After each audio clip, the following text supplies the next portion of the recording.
Welcome back. Continuing our conversation with Orange County Supervisor John Moorlach about financial matters. And folks, if you don't follow financial matters, you do it at your risk. We have a real expert here, CPA. And John, and I'm very familiar with his history, ran for treasurer of Orange County back in 1994. And the big issue in that campaign was the suitability or lack of suitability of investments in the Orange County investment pool.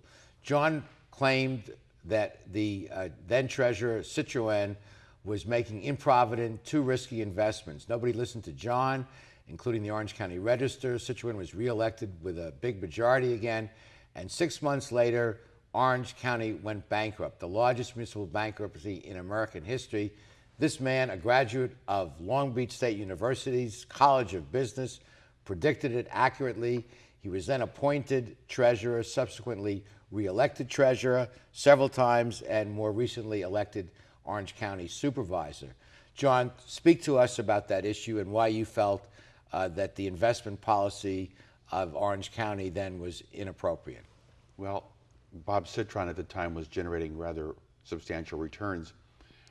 We're in another environment, almost parallel, where your money market fund is earning very low yields, maybe less than 1%. At that time, it was about 3% for a money market fund, but he was earning 7%. And so what was happening in Orange County and around the state is everybody was saying, boy, he's making 7, we ought to put our money there. And they saw it as a green light when they should have said, yeah, how does he do better than double what the market's offering in a money market fund? It should have been a red light. So it was kind of a strange phenomenon to step up and say, wait a second, time out, guys. He's using leverage, and he's using derivatives that are complex, that we call them inverse floaters.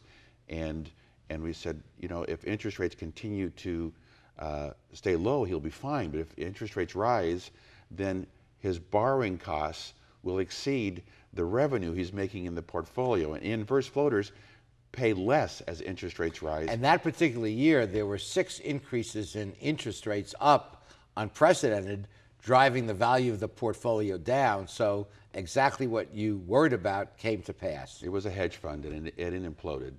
So it was an early version of some of the things we're seeing today. Absolutely. In fact, we're seeing the same trends that we saw back in the early 90s. We're seeing a housing market decline in value dramatically.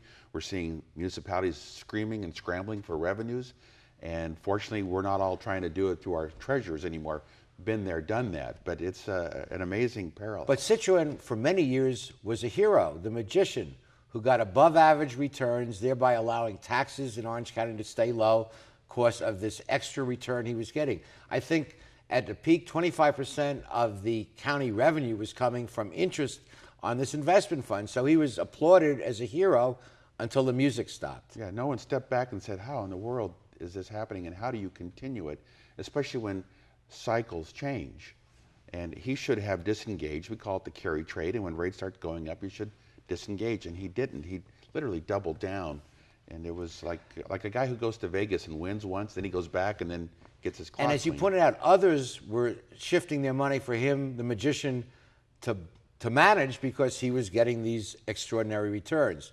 And without fully making the parallel, Bernie Madoff, time year in, year out, got a return which I'm told by Wall Street professionals, it's impossible to always get that kind of return. And it should have been a big red flag, but a lot of people were making a lot of money. That's right, and you want to be part of the clique, right? Yeah. Because if your city doesn't participate in that pool when everybody else is, you're not doing a good job. You can be criticized. Exactly. How come you're only getting 3%? So we only had like 2 cities that were not in the pool, and so their treasurers were praised, right? San Juan Capistrano and Garden Grove, and everybody says and Westminster got out kind of early, and so did Costa Mesa. But everybody else is like, you know, why were you in there? You know. Well, there's safety in numbers. The herd instinct. Having worked on Wall Street myself for 5 years, I know there's that herd instinct. There's safety in numbers. If enough people are there, and particularly enough big names are there, you don't care. Yeah. And it happens over and over and over and over. Well, look at us today. By the way, our guest a few shows back, the CEO of the strongest bank in the state of California, F&M Bank, Henry Walker, said in a guest column that he wrote in our Straight Talk Reporter newsletter, Mr. Walker calls the banking crisis a crisis of integrity, with which I agree, and like to get your take on that. Well, ethics comes up so often here. When you take this madness of crowds, everybody having to purchase a home, and you have an economic catastrophe in say 9/11, where you now have a recession and you reduce interest rates. Now all of a sudden everybody has to get into the new thing, which is real estate.